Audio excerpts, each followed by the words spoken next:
আসসালামু আলাইকুম সবাইকে। রেনবোলাই পরিবারের পক্ষ থেকে সবাইকে নববর্ষের শুভেচ্ছা জানিয়ে শুরু করতে যাচ্ছি আজকের ভিডিওটি। আমরা যারা বাঙালি আমাদের জন্য অত্যন্ত আনন্দের দিন কিন্তু এই পহেলা বৈশাখ। আর পহেলা বৈশাখে বাঙালিয়ানা খাবার না খেলে কি চলে? আর এই উৎসব মুখর দিনে আমার প্রয়োজন বাঙালিয়ানা খাবার। আর সেই জন্যই কিন্তু আমার পছন্দের একটা খাবার উজুরি। তো উজুরি কিন্তু আমার হাজব্যান্ড ভাজা ভাজা করছে, আর সাথে বুট। গত 2 দিন আগে এই খাবারটা আমার খুব খেতে ইচ্ছে করছিল, আর বলছিলাম যে মামার হাতে এই সমস্ত খাবার আর খাওয়া হবে না। মামার হাতে মানে বাইরে যে মামারা বানায়। তো আমার হাজব্যান্ড বলতেছে, তো 2 দিনের জন্য আমাকেই মামা বানায় দাও, আমি তোমার ইচ্ছাটা পূরণ করি। তো সেই জন্য তার আয়োজন, সে কিন্তু নিজেই কিন্তু এই বটটা ভাজা ভাজা সমস্ত প্রসেসিং ও নিজেই করেছে। তো 2 দিনের মামার ক্যারেক্টারে আছে, একদিন হচ্ছে উজুরি মানে বট এগুলা খাওয়াবে, আর একদিন হচ্ছে ভেলপুরি। বাঙালিদের অনেক অনেক খাবার আছে যা এখনো হয়তো বা ট্রাই করিনি, তবে বাঙালিদের খাবারই কিন্তু একটু ভিন্ন রকমের স্বাদ। বাঙালিদের কিন্তু অনেক অনেক ধরনের খাবার আছে, তবে কমন খাবারগুলো কিন্তু আমরা সাধারণত খাই বা পরিচিত, কিন্তু অনেক অনেক খাবার আছে যা আমরা এখনো পরিচিত অর্জন করতে পারিনি। ইউটিউবের মাধ্যমে অনেক অনেক খাবার আমি দেখি আপু দিদিরা বানায়, দেখতে কিন্তু বেশ ভালো লাগে। মাঝে মাঝে ইচ্ছা করে বানাতে, সময়ের জন্য মানে রান্না করা হয় না। তবে আস্তে আস্তে সব কিছুই চেষ্টা করা উচিত, আমাদের ট্রাই করা উচিত। আমিও কিন্তু ট্রাই করব এবং করেছিলামও। আমাদের যে খাবারটি আমরা তৈরি করছি এটা মানে দেখতে সহজ হলেও আসলে এর পিছনে অনেক পরিশ্রম। খাবারটা আসলে কমন, কিন্তু এর পিছনে কিন্তু অনেক পরিশ্রম দিতে হয়েছে। মানে 6-7 ঘন্টা চলে গেছে এর পিছনে, বাজার থেকে সব কিছু আনা, সব প্রসেসিং করা, সব ক্লিন করা। ক্লিন থাকে, এরপরেও একটু নিজেদের ক্লিন করে নিতে হয়। তো এগুলো করতে সাথে আবার চালও ভেজেছে। এই চাল কিন্তু কেনা না, এই চাল কিন্তু আমার হাজব্যান্ড নিজে ভেজে নিয়েছে। আর আমাদের এখানে কিন্তু বটের মানে উজুরির দাম কিন্তু অনেক বেশি। তো এরপরে দেখেন এই যে মামার হাতে সেই মানে মাখা, সেটা খাচ্ছি। মুড়ি মাখানা, তো এটা হচ্ছে বুট উজুরি দিয়ে মিশ্রিত একটা খাবার। তো এটাকে আমরা বলি বুট উজুরি। তো মামায় কিন্তু সেটা বানাচ্ছে, দেখেন ওটা তেল লবণ বিট লবণ যা আছে মশলা সব একদম একসাথে একদম মাখছে। এখন পর্যায়ক্রমে সবাইকে দিবে বানিয়ে। আর এই খাবারগুলো কিন্তু স্কুল কলেজের সামনে মামারা বিক্রি করতো, আমরা অনেক মজা করে খেতাম। তাছাড়া মেলায় ওইগুলো বসতো। তো এগুলা খেতে কি যে ভালো লাগে, যারা আসলে এই খাবারটা খায় তারা জানে, মানে খুবই মজা লাগে। আর দেখেন এই তো আমারটা রেডি হয়ে গেছে। এখানে অনেক কিছু আছে, মশলা তো শেষ নেই, আমি মশলার এত নাম জানিও না। আর এখানে হচ্ছে ইলিশ ভাজা হচ্ছে। তবে দুঃখ হলো এটাই সত্যি, আজকে কিন্তু কোনো ভর্তার আইটেম করা হয়নি। আর এখানে বাচ্চাদের জন্য মোরগ পোলাও রান্না করেছি, যেহেতু বাচ্চারা আবার ইলিশ মাছ খেতে পারবে না। তো ওদের জন্য আলাদা করে এই মোরগ পোলাওয়ের আয়োজন। বাঙালিদের রেসিপি শেষ নেই, তো সবাই তো এই খাবারগুলো তো যার যার মতো করে সে আবিষ্কার করেছে। তাই আমি মনে মনে অনেক দিন যাবৎ ভাবছিলাম, কেন না আমি একটা খাবার আবিষ্কার করি নিজের রেসিপি। তো সেই কথা চিন্তা করে ভাবলাম আমিও একটা রেসিপি আবিষ্কার করি। দেখেন এগুলা কি, এগুলো হচ্ছে আম। তো আমটাকে আমি ভর্তার মতো করে একদম মেখে নিলাম, দেখেন।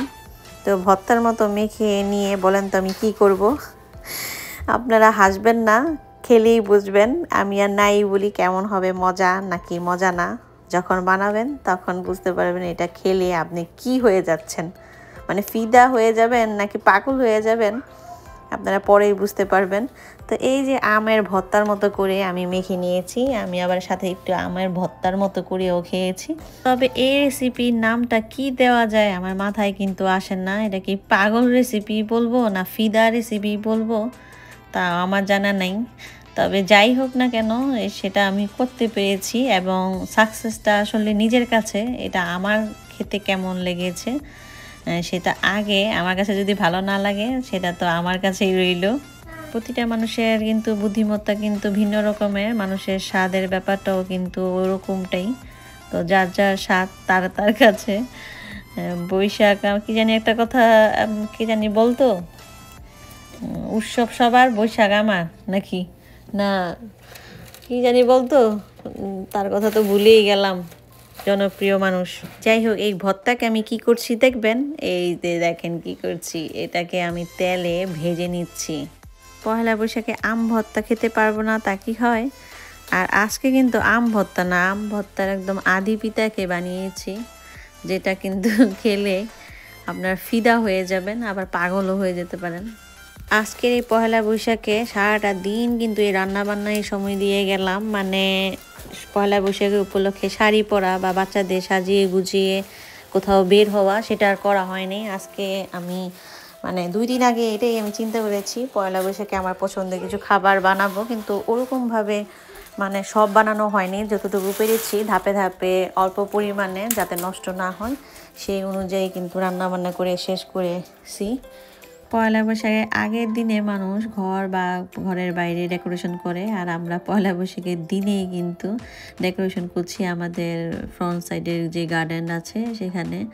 তো বাচ্চারা বাচ্চাদের মতো এগুলো কিনে এনেছিল অনেক আগেই, কিন্তু ওরকমভাবে ডেকোরেশন করা হয়নি। তো আজকে তারা এগুলো সুন্দর করে, এই তো এখানে একটা হাউসের মতো বানিয়েছে, মানে পাখিরা যেন বসতে পারে, পাখিরা বসে ইতিমধ্যে আমরা দেখেছি। আর এখানে হচ্ছে বাচ্চারা বাচ্চাদের মতো সুন্দর করে দিয়ে দিল এগুলা। তো খুবই ভালো লাগছে, বাতাস এলে এগুলা ঘুরে দেখতে খুবই ভালো লাগে।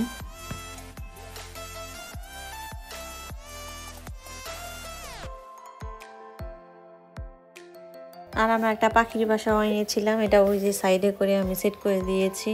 আর ওইখানে পাখির বাসার মধ্যে আমার বাচ্চারা হচ্ছে পাতা এগুলা সব দিচ্ছে।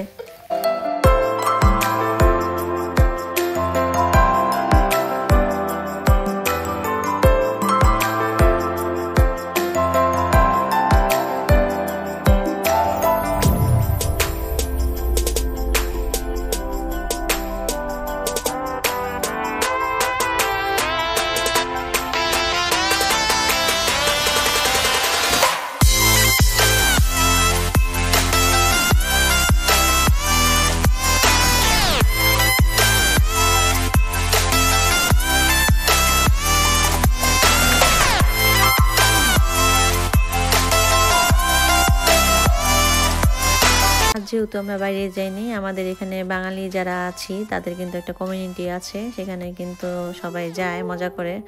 তবে আজকে আমরা যাইনি ওইখানে, তো ঘরেই ছিলাম। এই কারণে আমার হাজব্যান্ডের ফ্রেন্ডরাও কিন্তু আমাদের বাসায় চলে আসছিল। ওরা হঠাৎ করেই চলে আসছিল। আর আজকে ওরকমভাবে আমি রান্নাবান্না করিনি, যার কারণে আজকে আয়োজনটাও নেই, বাইরের থেকে খাবার নিয়ে আসছিল। তো সেগুলোই কিন্তু বিকেলবেলা খেয়েছে, চিকেন ফ্রাই, পিৎজা এগুলোই খাওয়া হয়েছে।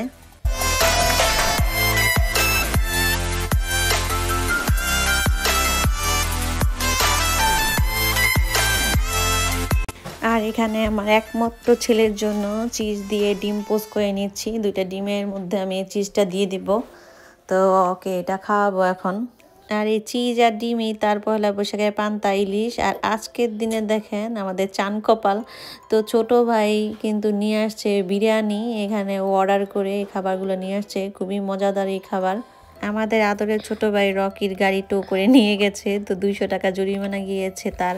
তো সেই শোকে তার মনটা খুবই খারাপ, আমরা শোকাহত।